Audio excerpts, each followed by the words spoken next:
Hello, ladies and gents. It's the Beanie 101 here with some more Hockey Ultimate Team footage in NHL 14. Today, I'm going to show you something a little bit different. I'm going to show you the top three main ways that I go about making pucks.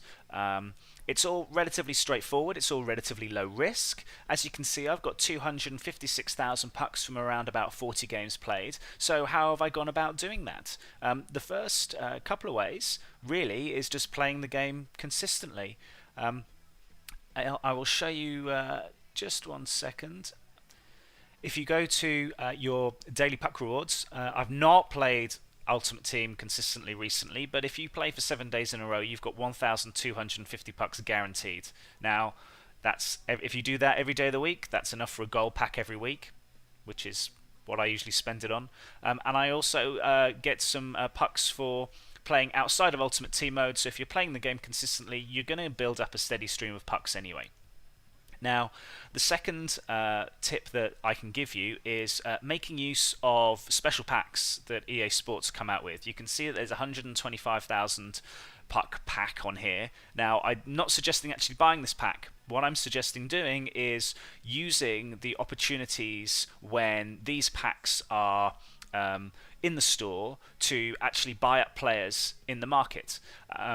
The reason for that is quite a lot of the time people will be spending all of their pucks on packs, and all of the players they get in those packs they just dump out onto the market because they want to quick sell them as soon as possible so that they can build up enough pucks to buy more packs. Simple as that. So if you don't buy packs, but if you're studying the market, you can usually scour through some players and pick up some bargains. Now, I'm scanning through here and looking at some players which I see are pretty decent value. 650 pucks is pretty good value for Berglund. I'm doing this for effect, really. I'm not going to make a huge amount of pucks from this, but if you keep an eye on a few players and you know roughly what they're worth, when these mega packs go on the market, you can usually pick them up for a few thousand cheaper. And then you can go through a period of maybe half an hour just scouring through the market, picking up loads and loads of players, keeping a tab on those that have got a really low buy it now price. Now, there is the 59th minute method that some people swear by, whereby you scroll all the way to the 59th minute, because most people will put their players up for auction for an hour.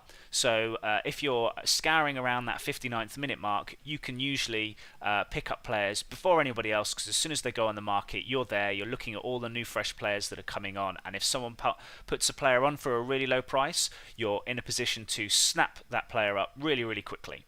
So I have done a little bit of that. It's a little bit of a ball ache getting to the 59th minutes. It takes a long time, but you can see here that I've picked up a couple of cards for what I see as maybe slightly lower value than I would expect. There's only a couple of cards here just for effect, but quite often I will go through and I will maybe build up 30, 40, 50 players on my wish list and just bid away on those to buy them for what I consider to be good value. And then what I'll generally do is, depend upon how long the pack's on the market for, I'll put them up for auction for usually a day or so after the mega pack finishes. So in this case, I'm putting Miku Koivu and Sam Gagner up for 3 days. The theory being that once the mega pack has come off the market, it will take a couple of days for the prices to correct themselves back up, and those players should be gone for their buy it now price without too much of a problem. I do this consistently. It's a really good way of making pucks. Now, the third and final way of making pucks is possibly the easiest. You need a little bit of pucks in the bank to start with. So you can see here it's building up my collections. Now, I'm not far away from a collection here. It's my Edmonton collection, but there are a few easy collections to get you started off. I recommend the Phoenix collection, the Buffalo collection, the Colorado collection is not too bad either, as is the New Jersey Devils.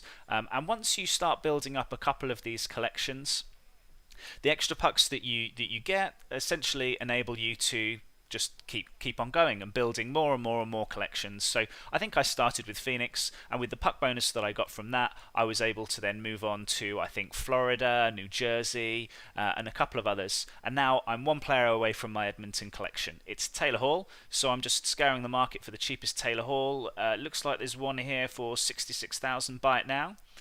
So all I'm going to do is just get up to 66,000 max, buy it now to see if there's any cheaper on the market. That will do. And okay, it looks like this Taylor Hall is by far the cheapest on the market. So he's only just gone on. 66,000 seems pretty decent. So he's going on my team. There you go. He's been bought. Buy it now. That's the last player that I need for my Edmonton collection, so I'll send to my collection.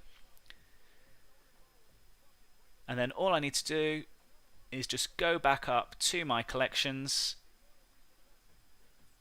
and if I go to NHL, scroll across to Edmonton. Now it usually doesn't pop up straight away. You can see that the date and the time doesn't pop up there in terms of when you earn the bonus. If you go into the team and then back out, you can see, yep, 37,500 pucks for completing that collection. And if you look at the top right hand screen, you can see I'm now back up to 226,000 pucks. Excellent. So now what I can do is all the players that I have no intention of using, Taylor Hall for one, I can dump him back on the market. I think 66,000 was a decent price to get Taylor Hall for. So I'll just scroll through, and anyone that's worth a little bit of cash, I'll start moving to my trade pile. But Taylor Hall especially, the expensive ones, silver cards seem to go for a lot of money. So the idea is snap them up really, really quick, get them back onto the market ASAP. So Taylor Hall, I bought him for 66. It looks like the high range is around about 80.